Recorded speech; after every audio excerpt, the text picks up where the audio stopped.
যে একটা এখান থেকে একটা প্রাণের একটা উৎস হতে পারে, এখান থেকে একটা প্রাণ জন্ম নিতে পারে, এই ব্যাপারটা নষ্ট হয়ে যায় যদি আমরা বাইরে থেকে ডিমটা ভাঙি। কিন্তু সেই ডিম যখন ভেতর থেকে ভেঙে বের হয়, ভেতরের শক্তি থেকে ভেঙে বের হয়, তখন সে একটা জীবনের সম্ভাবনা তৈরি করে, একটা জীবন পৃথিবীতে আসে সম্ভাবনা নিয়ে।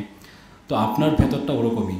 আপনি যখন বাইরে থেকে ডিপ্রেশন, নেগেটিভ ইমোশনস, মানুষের কাছ থেকে কথা শোনা, বাজে কাজ, সময় নষ্ট, অলসতা, এই ধরনের জিনিসগুলো দিয়ে যখন আপনি নিজের ভেতরটাকে, নিজের সত্তাটাকে বাইরে থেকে আঘাত করবেন, তখন আপনি বারবার ভেঙে পড়তে থাকবেন, কাচের মতো ভেঙে পড়তে থাকবেন। আপনি আবারও ভাঙা টুকরা, জোড়া টোড়া দিয়ে আবার শুরু করবেন, আবার বাইরে থেকে আবার আঘাত আসবে। অর্থাৎ বারবার যখন এই বাইরে থেকে আঘাতগুলো আসবে, আপনি কতবারই ভাঙা গড়ার খেলা চালাবেন, কারণ আপনি ভেতর থেকে ভাঙতে জানেননি। আপনি ভেতর থেকে ভাঙতে শিখুন, কী করে ভেতর থেকে ভেঙে একটা সম্ভাবনার জন্ম দিতে হয়, সেই জ্ঞানটা অর্জন করুন। তাহলে দেখবেন যে আপনি একদিন একটা সম্ভাবনায় পরিণত হবেন।